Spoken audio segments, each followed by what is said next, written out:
ഒരു പെർവേർട്ടിനെ സമൂഹം എന്തിനു ചുമക്കണം? എത്ര വലിയ അധികാര കേന്ദ്രമാണെങ്കിലും എന്ത് വിലയ്ക്കു വാങ്ങാൻ സാധിക്കുമെങ്കിലും സമൂഹത്തെ അപ്പാടെ കലക്കാൻ ശേഷിയുള്ള കാളകൂട വിഷമാണ് ഇയാളെങ്കിൽ നാം എന്തു ചെയ്യും?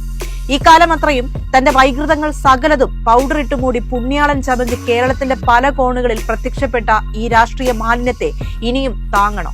നാളിതുവരെ പരാതിയുണ്ടോ എന്ന് ചോദിച്ച് മാധ്യമങ്ങളെ, പൊതുസമൂഹത്തെ, ഇവിടുത്തെ ജനങ്ങളെ വെല്ലുവിളിച്ച മാങ്കൂട്ടവും അയാളുടെ പെയ്ഡ് ഫാൻസും ഇപ്പോൾ ഏതൊളിസങ്കേതത്തിലാണ്? ഒരു മുൻകൂർ ജാമ്യാപേക്ഷ ഇന്നലെ തിരുവനന്തപുരം സെഷൻസ് കോടതിയിൽ എത്തിയതോടെ പൊതുസമൂഹം നാളുകളായി ചോദിക്കുന്ന പല ചോദ്യങ്ങൾക്കും ഉത്തരമാവുകയാണ്.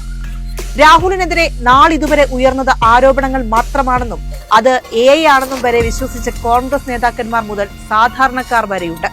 അവർക്ക് തന്റെ തനിരൂപം നിങ്ങളൊക്കെ കേട്ടുകൊണ്ടിരിക്കുന്നത് തന്നെയാണ് എന്നുറപ്പിക്കുന്ന ജാമ്യാപേക്ഷയാണ് രാഹുൽ ഇന്നലെ കോടതിയിലെത്തിച്ചത്. പല ആവർത്തി മാധ്യമങ്ങൾ ചോദിച്ച പല ചോദ്യങ്ങൾക്കും രാഹുൽ ജാമ്യാപേക്ഷയിൽ തന്നെ വ്യക്തത വരുത്തുന്നു.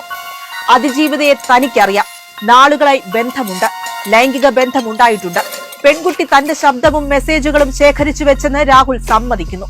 ഇതോടെ വെളിപ്പെടുന്നത് നാളുകളായി ഉയർന്ന മറ്റൊരു ചോദ്യത്തിനാണ്. ആ ശബ്ദം താങ്കളുടേതായിരുന്നോ? രാഹുൽ സമ്മതിക്കുന്നു, അത് തന്റേതാണ്. ഇനി ഗർഭം സംബന്ധിച്ച് നിഷേധമുയർത്തുന്ന രാഹുൽ തന്റേതെന്ന് സംബന്ധിച്ച ശബ്ദരേഖയിൽ തന്നെ വൈരുദ്ധ്യം വ്യക്തമാണ്.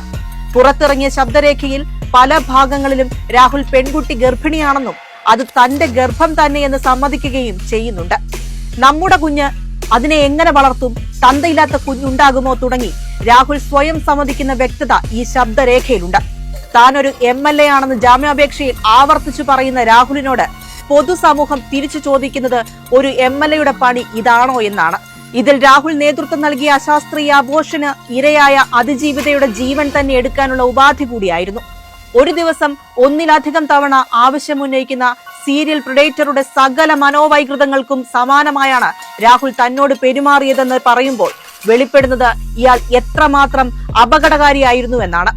ഗർഭിണിയാണെന്നറിഞ്ഞിട്ടും അയാൾ അതിജീവിതയെ കീഴ്പ്പെടുത്തി ഉപയോഗിച്ചത് MLA എന്ന നിലയിൽ തന്റെ കന്നി അടിയന്തര പ്രമേയം നിയമസഭയിൽ അവതരിപ്പിച്ച ദിവസമാണ്. ഈ ഉന്മാദം തീർക്കൽ ഒരു മാനസിക രോഗമാണ്. ഇത് ജാമ്യാപേക്ഷയല്ല, കുറ്റസമ്മതത്തിന്റെ ആമുഖ വരികളാണ്. പാപം ചെയ്യാത്തവർ കല്ലെറിയട്ടെ എന്ന് പാർട്ടി പത്രം അച്ചുനിരത്തുമ്പോൾ ഏതു വാക്കുകൊണ്ട് നിങ്ങൾക്ക് ഈ സൈക്കോപാത്തിന്റെ പാപം ന്യായീകരിക്കാൻ കഴിയും? കേരള രാഷ്ട്രീയ ചരിത്രം ഇന്നേ വരെ കണ്ടിട്ടില്ലാത്ത ലൈംഗിക വൈകൃതത്തെ പൊതുസമൂഹം മാറ്റി നിർത്തണം. അധികാരത്തിന്റെ സത്ത് കൂട്ടിക്കുടിച്ചു വളരുന്ന ഈ പരാതം രാഷ്ട്രീയ ജീർണതയുടെ അടയാളമാണ്. ഇത് മനോവൈകൃതമാണ്. കോൺഗ്രസിന് പൊതുസമൂഹത്തോട് ബാധ്യതയുണ്ടെങ്കിൽ കുറഞ്ഞപക്ഷം ഈ പൊളിറ്റിക്കൽ പെർവേർട്ടിന് മതിയായ ചികിത്സയെങ്കിലും നൽകാൻ തയ്യാറാകണം.